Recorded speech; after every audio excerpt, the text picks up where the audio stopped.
सङ्काशं काश्यपेयं महाद्युतिं तमोरि सर्वपापघ्नं प्रणतोऽस्मि दिवाकरम्।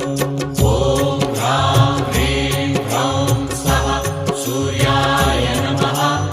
ॐ ह्रां ह्रीं ह्रौं स्वः सूर्याय नमः।